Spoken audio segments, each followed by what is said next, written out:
Hey, good morning to you. Don't forget, before we get going, go to our YouTube page and like, subscribe, and comment. Dakich, you suck. You look like a thumb. Hey, blah, blah, blah, blah, blah. Oh, shut up. But hey, look, I appreciate it, and I read your comments because, well, I'm into self-mutilation. That's what I am. I had a life coach yesterday coming at me late. Apparently, she got offended. Said I was mansplaining to her. Bah! Hey, anyway, Pat McAfee sounds like a broken man.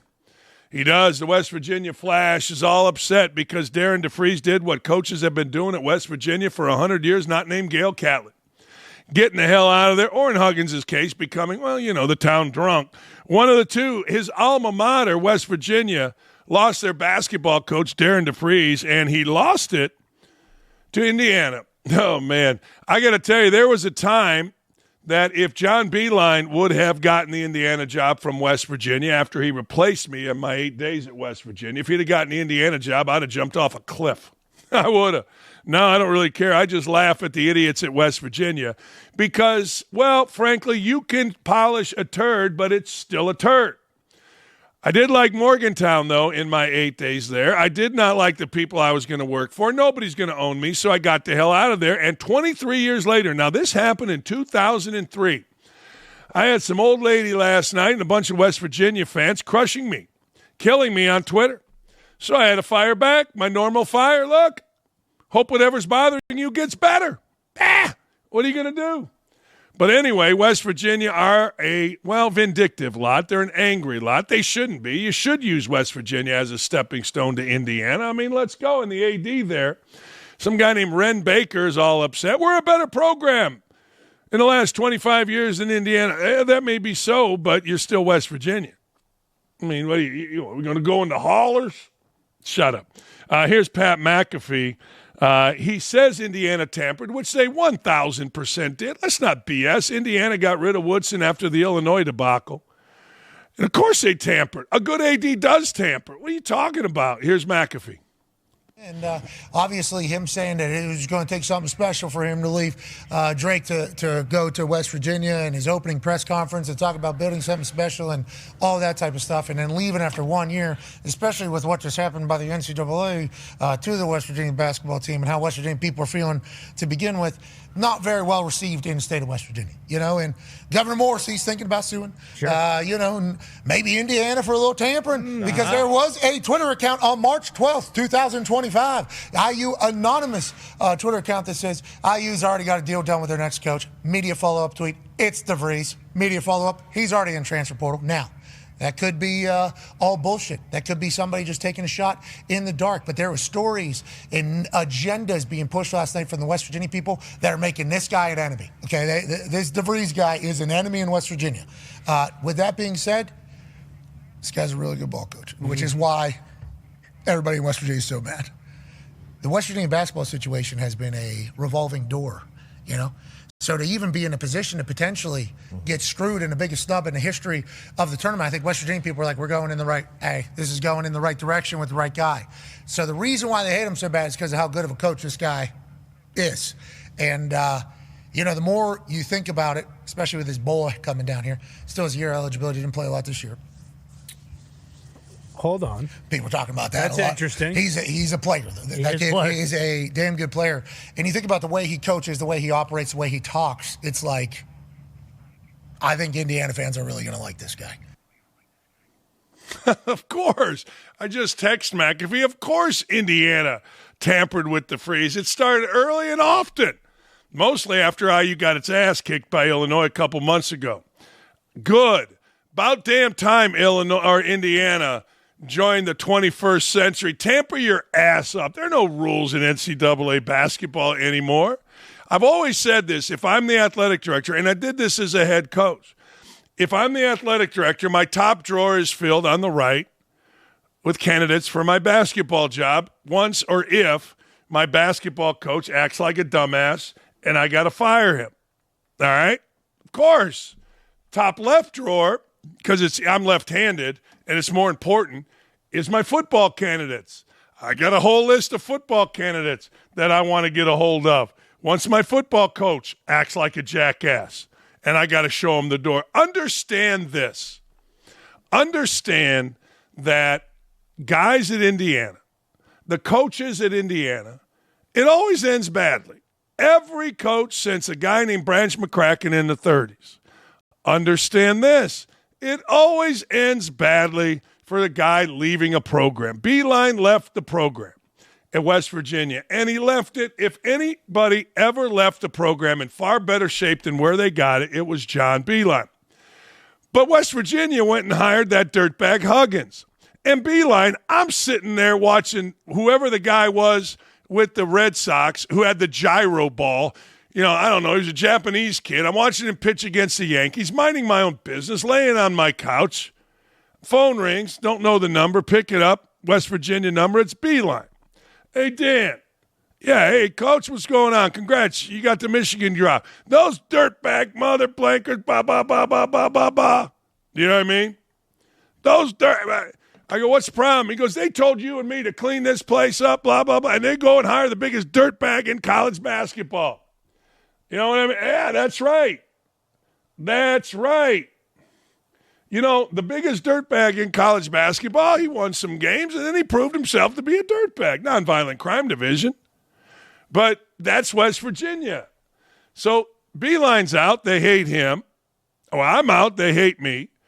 Gail Cattler was the previous coach. He stayed 1,000 years, and they hated him. He was out. Goodbye. Point-shaving allegations, at least from a player to me.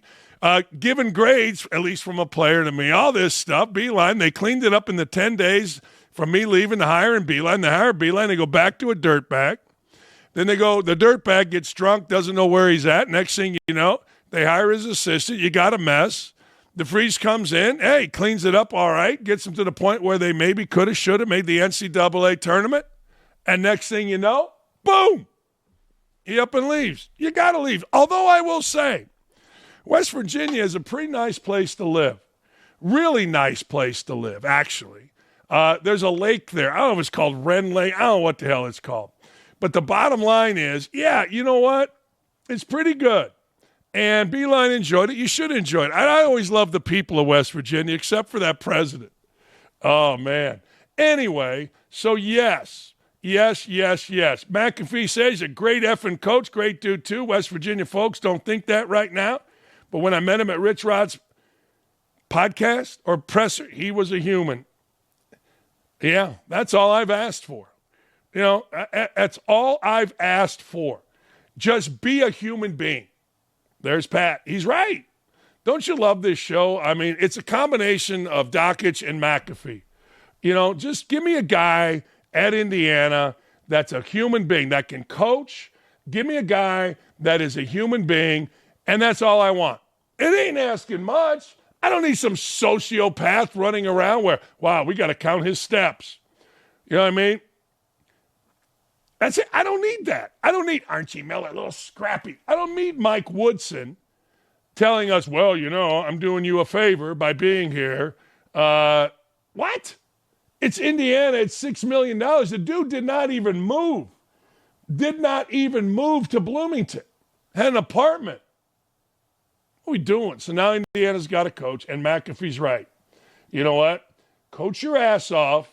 Be a human being. Be a decent dude. Just don't be a jackass. And that, I think, is what we got. So there you go. See, I am multitasking right now. Not many can do it. I was thinking the other day, I may be the most unique broadcaster in the history of broadcasting, a coach that doesn't care. Remember they asked me at ESPN, are you thinking about getting a coach? And I go, not if this works out. Are you crazy? But I didn't like players. I didn't like them at all. I started really disliking players. Hell, I told my son, when you're a player, I don't like it. Yeah, I don't like it. But anyway, long story short, Indiana got the right guy. I ain't mad at Pat for being mad. I love the fact that West Virginia folk are being mad. Do yourself a favor, as I tell people all the time. West Virginia, you're mad? Go over there in the corner. Missouri, you're mad? Go over there in the corner. Michigan State, you're mad at me? Go over there in the corner. Children of the Corn, cop wanted to shoot me in the head. Let's not do that. Let's not do that. But go over there in the corner. You're next. Go over there in the corner.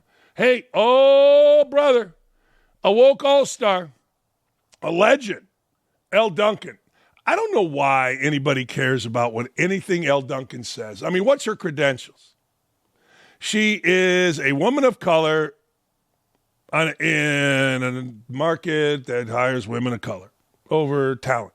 I don't know. She went on air with fellow contestant and human bowling ball Dan Le Batard to RIP politicians' foray into the sports and culture world.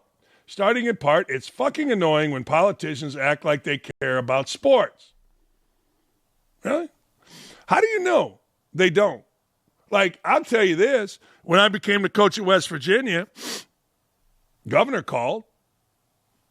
Of course they care. It's so silly. Now, there is no chance Elle Duncan knows any of this. She doesn't know what she's talking about. She just knows. How would she?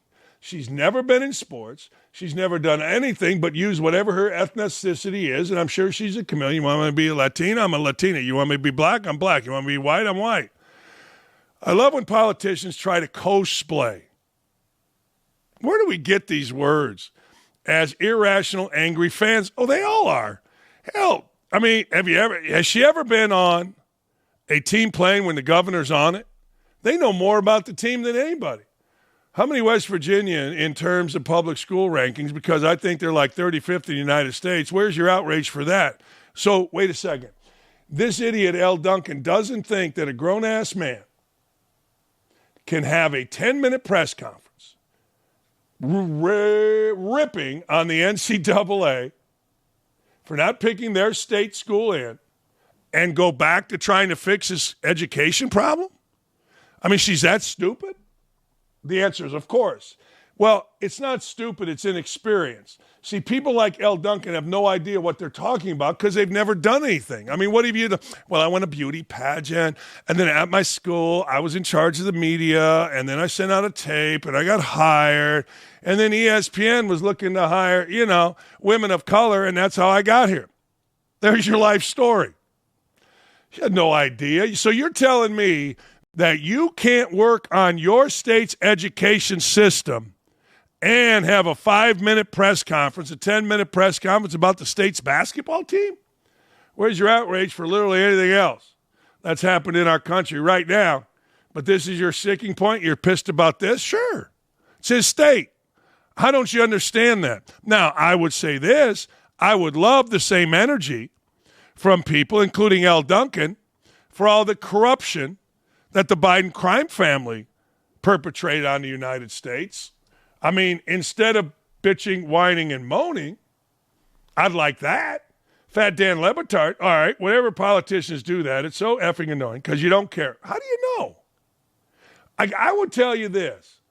Every single person that I met in West Virginia, everyone, cared about West Virginia basketball. Now, some little girl that's on TV that got her lips done, maybe not. But every single person I met, and I met a ton in 8 days because I'm a man of the people. I'd go to the diner. Hell, they still have the article that I signed hanging over a toilet in the Italian restaurant that I went to when I was there. Everyone. So if you don't think the governor cares, what are you doing there, Peaches? I mean, maybe get the eyes done. I don't know. But you got the lips done. Let's get the eyes done. How can I tell? You can always tell a woman that gets their lips done when the upper lip here goes up. It's unnatural. It's so effing annoying. Oh, look, she's cussing. I would have got called in by the boys at ESPN if I dropped an F-bomb, just trying to rally up your base. Of course. Curry a little bit of favor. Well, what were you doing when you lied about the Just Say Gay bill? I don't know. But you don't care. Oh, they care. I'm telling you, they care. And there are certainly more important things in the state of West Virginia that need to be addressed. Of course. But you don't think a guy in a 24-hour period can't go in front of a camera? What are you doing? If all things are equal, they're always going to go with the blue blood, and that's because of ratings. She's an idiot. No, she's an idiot. She doesn't know jack shit about ratings.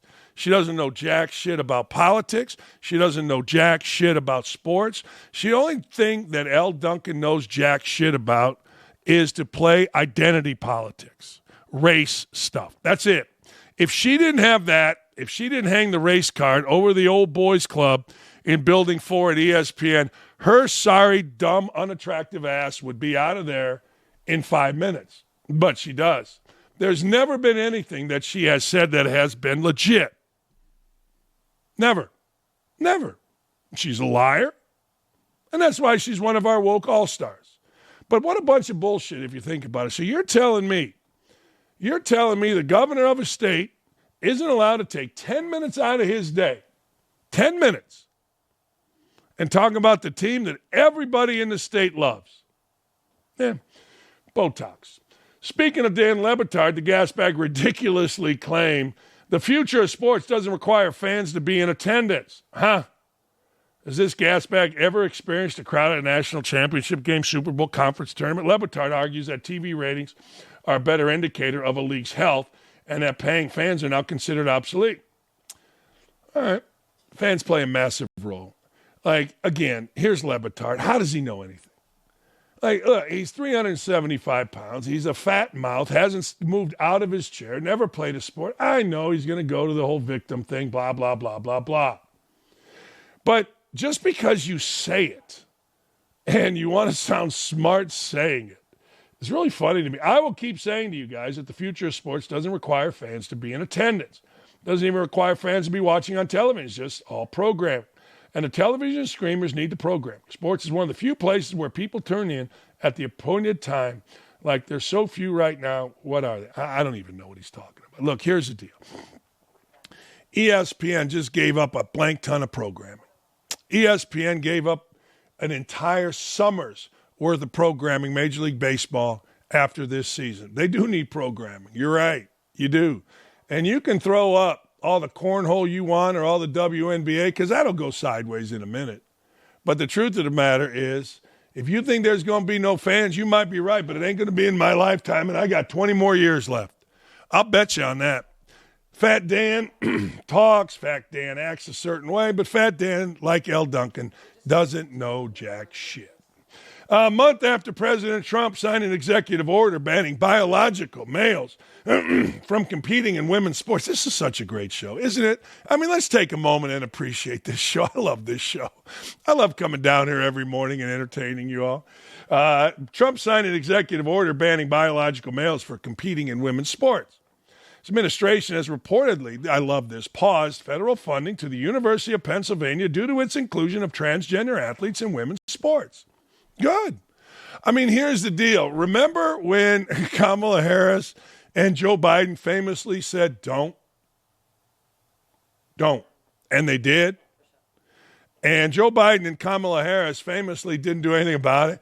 If you're going to put rules into stuff, you got to be ready to follow up when the rules are broken. I remember asking the great Bob Knight one time, we got no rules. What's the problem? He goes, the rules are simple. Don't embarrass me or the team. That gives me a wide berth to punish as I see fit. And he's right. You make rules, you got to follow up on them. Trump made a law. University of Pennsylvania didn't follow up on it. Why? I have no idea. Why would you go as a woman to the University of Pennsylvania? I don't know. According to the senior administrative official who spoke with Fox Business, Trump has paused $175 million in federal funding to the university. While a hefty sum, it is far from the total funding Penn receives, as the school reported $1 billion in federal funding during the last school year. We're giving $1 billion to Penn. Now I want you to think about that just for a second. $1 billion in federal funding to an elite Ivy League school that has an endowment in the billions. Spend your own damn money. Based upon the information shared by the senior administration official, the pause in federal funding appears to be in relation to Leah Thomas' inclusion on the swimming team. Thomas, a biological male, won an NCAA title in the women's 500-meter freestyle in 2022. And, man, that set Riley Gaines in motion. Riley Gaines ain't having it. Riley Gaines says the Trump administration, has yet again taken swift action to uphold common sense and preserve women's opportunities. UPenn allowed a male to compete in women's swimming, stripping female athletes like myself and my teammates of their hard-earned podium spots, trophies, and records, all while forcing them to share a locker room with this fully intact, meaning he's got the dick, male, who exposed himself to us. The proactive step sends a clear message. Institutions that disregard the integrity of women's sports and the rights of female athletes will face consequences. More of This. Damn right, more of this.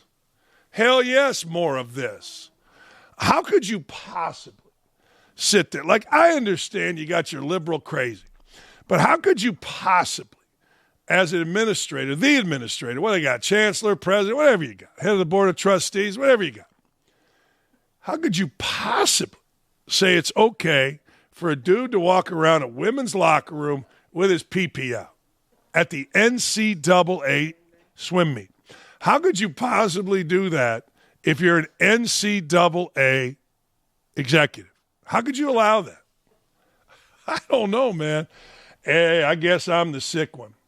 A lot of weird stuff in college sports, but this one I've never seen before. South Alabama men's basketball team, the Jaguars, were notified by the NCAA, which runs the NIT tournament, and Sunbelt Commissioner Keith Gill, who served as vice chair of the NCAA Tournament Selection Committee, that they were extended a bid into the NIT late Sunday night. Great. That's an honor.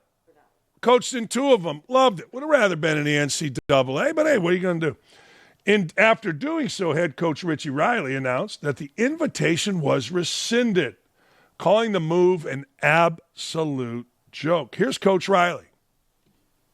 Your message to the committee and to college basketball as a whole, where right now there's a lot of teams that are sitting at home that feel like they were wronged, but there's only one team sitting at home who was originally told that they were going to be in and is still at home.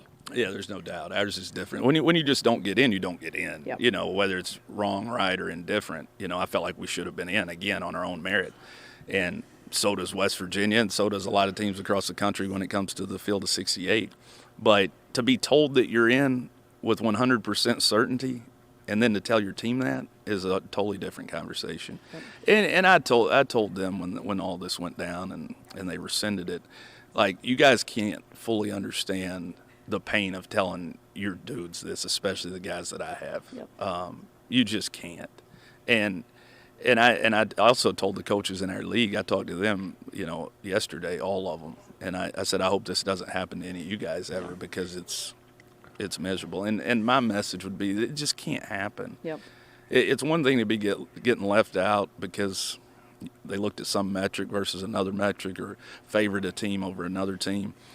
But to have something taken away from you that was with 100% certainty guaranteed is the worst way that we can handle anything. First off, tell this Simone Eli, who is from Indiana, to shut up when the guys talk. Shut up. She doesn't know her ass from third base, so just shut up. But it is amazing to me. This is what happened. It is amazing to me that they are so inept. It is amazing to me. The NIT men's basketball executive said the NIT prematurely extended an invitation to the South Alabama Jaguars prior to learning that the original team chose to accept its invitation to the NIT. Regrettably, the NIT rescinded its invite. We understand the emotional impact. No, you don't. No, you don't. You don't understand. This is just talk. See, this is a bunch of white dudes. This is a bunch of dudes, white, black, women, probably a woman. I'm teasing. I'm kidding. Anyway, you don't understand it. You have no idea, because while you're eating bonbons, these guys are busting it at 6 a.m. These guys are busting their ass in weight workouts all year round. These guys are going to class, traveling. South Alabama can't be an easy travel. The Sun Belt's a tough travel league. You know what I mean? It is. It's a tough travel league. And now you get rewarded, and it's a good reward. Like, people criticize, well, you only went to 2 NITs. I don't think Bowling Green's been back in the 12 years I've been there. So just stop, or I've been gone. We understand emotional impact confusion created, and we sincerely apologize to South Alabama. A meaningless apology to the most meaningful group of players I've ever coached. What they did to us last night was inexcusable. These guys in our locker room don't deserve this. It's sad your idea of making it right is a copy and paste apology. See, what should have happened, and this is where, I don't know. I know a guy just called me the devil. Well, if I'm the devil, let me tell you what the devil would do. If I made this mistake, I would travel to South Alabama. I would travel to Mobile, and I would say, let's go. I apologize. I can't apologize more. And I would sit in there with those players, and I would take it. I would take everything that these players wanted to throw at me. You know, white guy, racist, whatever you want to say. I don't care. I would take it. But I wouldn't give, as Coach said, a copy and paste apology. I wouldn't do that.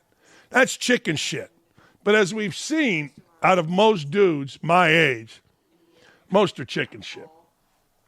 The NCAA has launched an anti-harassment commercial. It's targeting the March Madness sports bettors. Don't be a loser. Really? Now, wait a second. The NCAA is the group that just screwed up an invitation. Yeah, it was the NCAA to this team, South Alabama. The NCAA is the group that paid the head of its selection committee $104,000 for weaseling his team, North Carolina, into the NCAA tournament. I'm talking about the athletic director at North Carolina, Bubba Cunningham. But yet the NCAA is deciding who's a loser? Huh. After unruly fans have been blasting players for screwing them over in their March Madness bets. Well, I agree with this, though. I do. The video, which was launched on social media platforms, is entitled Don't Be a Loser, in which the governing body is asking basketball fans not to bring their shortcomings into the betting market to the players. Only a loser would harass college athletes after losing a bet. Happens almost every day. Yes, it does. And you are a dipshit if that's what you got to do. My father always told me, if you bet and you lose, shut up. Nobody wants to hear about it. I think I was 10 when he told me that. And it's good advice. Like, somebody takes my advice betting, oh, man, shut up. If anybody ever complains about the bet that I gave them losing, I don't ever give them another bet. I got enough bitching, whining, and moaning in my life. I do. I got enough of it. And you know what? I don't need any more. I need no more. Zero, zip. So you're right. You make a bet. Walk like a man or walk like a woman. Be a dipshit. You lost. Move it along. Go door dashing. That's what I did. I lost $4,000 on the NCAA tournament. I was doing a show from the World of Beer of all places. Boy, Nick, you'd have liked the World of Beer. If you were there, we'd have said, we're going to drink every beer in this place. It'd been unbelievable, Dylan. But anyway, I was at the World of Beer, first year that gambling was allowed in the NCAA tournament. I lost my ass because it was a big day for upsets. And when Abilene Christian got an offensive rebound off a free throw at Texas, it was over. What did I do? Did I bitch, whine, and moan? No, I went DoorDash. Paid my debt to my family. It's what men do. I got harassed for it. I'm still harassed for it by guys that don't understand integrity. Don't be blaming college kids because you decided to bet on. That's on you. Shut the fuck up. Excuse my language, Mom. I'm sorry. I get excited once in a while. The NCAA data reveals showing a 1 in 3 high-profile athlete receiving abusive message from someone with a betting interest. 90% of harassment is generated from either online or through social media. I think, Aaron, I'm going to do a video on this after the show. For March Madness specifically, a separate study was done by the NCAA in October of 2024. Found that 80% of online abuse was targeted at NCAA tournament players. Why? Well, guess why? You know, one of the reasons the NCAA tournament is, frankly, the most popular sporting event in the country because it's over a month. I mean, obviously the Super Bowl for a one-day deal, but the NCAA tournament Thursday, Friday, Saturday, Sunday, Thursday, Friday, Saturday, Sunday, Sunday, Monday, or Saturday, Monday. That's why. Because you gamble your ass off. You know, today a bunch of my friends are going to this little bar over here, and what are they going to do? Now that sports gambling, I got a friend that's actually flying in from Georgia where there is no sports betting, he and his beautiful wife. They're going straight to this little dive bar. They're going to hang out. Games are going to be everywhere. He can't wait. He gets to bet his face off. It's like going on a plane to Vegas. You ever been on a plane to Vegas? Everybody is so happy. Everybody is so lively. You ever been on that same plane back from Vegas? Everybody's like, oh, man. Oh, man. Just saying. Just saying. Be careful today. I'll give you a bet. All right, here's what I did. I don't know. I would love, hey, Nick, can you come on the screen right now? Here's what I did today. I took the underdog in every single game. In every single game, I took the underdog, except for a couple where they're just not going to win. I bet them $10. I bet 29 games. There's 32 games. I bet 29 games. First round, taking the underdogs. Let me tell you what it is. Oh, Nick's on vacation. Let me tell you what you end up. Like, there are certain teams you're just wanting to win. Who do I think will win? Well, that's different. But let me go through who I think will win. But I'm first going to give you some of the bets. And it's kind of fun. I saw some things where I'm like, guys are betting 100 each game. I'm not doing that. Last night I had a big night, by the way. Good work, Xavier. But anyway, something like this. Like New Mexico. New Mexico against Marquette. I bet $10 to win 24.5. Liberty. Liberty's got a shot against Oregon. I bet $10 to win 35. Akron. This one I'd like to hit. I bet $10 for them to win outright. No spread. That way it's just a clean bet. $10 to win 90. I think Norfolk State's going to play the brakes early. Then they're going to get beat by 30. But if they hit, guess what? That's $260. I damn near got my money back. You get the point. But of the games that I think are going to hit, I'm going to tell you right now, I don't think there is a chance in hell that Oklahoma, not a chance in hell, can play with UConn. I think UConn is going to beat the crap out of Oklahoma, but I did take Oklahoma, but I'm going to bet the crap out of UConn. I took Xavier to beat Illinois. What can I tell you? What I did, $10. I took Bryant to beat Michigan State. That one hits, we're in business. You get the point. But who do I think is going to win? I'm anxious for a couple games. I want to see what UC San Diego does. UC San Diego isn't a very big underdog. They get up and down the court. They shoot it like crazy. Everybody thinks Michigan's going to be tired. It's only a 2.5-point spread, and this is a 5-12 game. The committee in Vegas doesn't think all that highly of Michigan. I kind of do. I'm going to watch this game, and I'm going to hope Michigan gets down early because I think Michigan's going to go ahead and get it rocking and rolling and shaking and baking. That game doesn't start for another 12 hours. Purdue and High Point. Let me tell you about Purdue. I think Purdue's going to step their ass up, but having said that, it's not a very good team right now. It's not a very good team at all. It's a tough team. It's a team that isn't going to back down. It's a team that doesn't want to, as Matt Painter said, sit in losing to a lesser seed. High Point, as we talked about the other day, is going to get it up and down, man. They're going to get up and down, and they're going to get up and down like crazy people. They're going to get up and down, and Purdue's going to have to figure that out. Purdue's going to have to score in this game. And for Purdue to win this game, and it starts at noon, remember I told you this, the others, well, let me back up. Either Ryan Smith, that was before, Braden Smith, the All-American point guard, is going to have to go for 25 or more, and their inside guy, Kaufman-Renn, is going to go for 20 or more. If that doesn't happen, Purdue's going to have a real problem. But how do you solve that? I'll tell you how you solve that. Fletcher Lawyer knocking in threes. Lawyer knocking in threes, a kid named Colvin knocking in threes.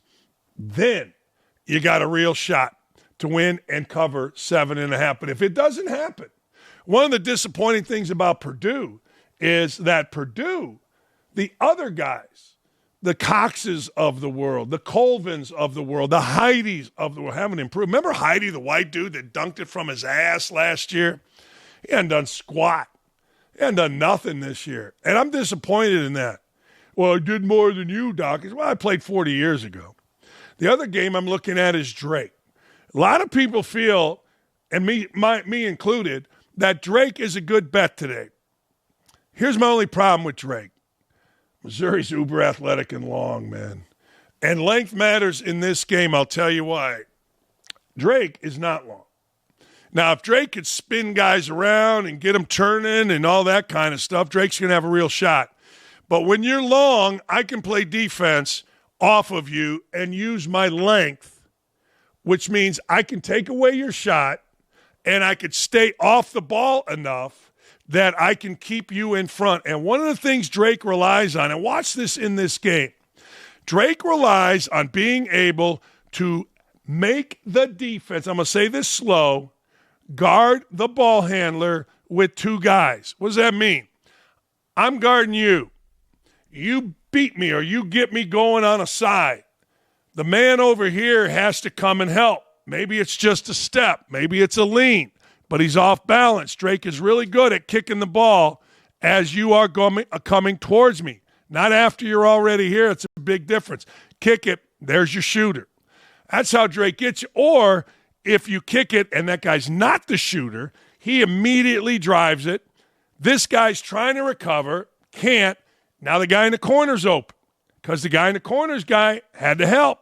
That's what Drake does. This is a tough matchup for Drake. Missouri fans are on my ass, and rightfully so. I mean, a couple years ago, I put a text out saying, you're not winning at Indiana with Tamar Bates. You're not winning it. You can't. At Indiana. Doing pretty good at Missouri. Missouri's athletic as hell. That's a tough game for Drake. A lot of people are on it. Creighton-Louisville is one of those sit-back-and-watch games. Creighton-Louisville may be, and I don't know if it's going to have the ending like Alabama State did the other night. Remember that? That was unbelievable. I don't know if it's going to have that kind of ending. Or I don't know if, like Xavier last night, just going to go stupid, hitting threes late, second half, down 10. Or I don't know if they're going to go R.J. Davis like North Carolina and knock in 6 out of 6 threes. I don't know. That's always the precursor. But this game, Creighton and Louisville, is I can't wait to see this one. It's my favorite game of the first round. All brackets, 32 games. Starts at noon. I'm going to be at Dave & Buster's on the south side here in Indy, and I can't wait. Absolutely can't wait. I'm going to be doing a show, talking to the mic, but I'm also going to be talking and watching. Same thing with Purdue. I think Purdue's big time on upset alert today. I do. Hey, it is Friday early because we got Danny Zeke. We got Jason Allen Hammer. Now, shot clock violation, Josh Pastner to break down brackets as well. I'm looking forward. This is going to be a great day. I'm going to be at Dave & Buster's. I'm going to be playing Papa Shop. My wife's going to be there. I'm going on the Dan Patrick Show. OutKick has reach, baby. We'll be right back.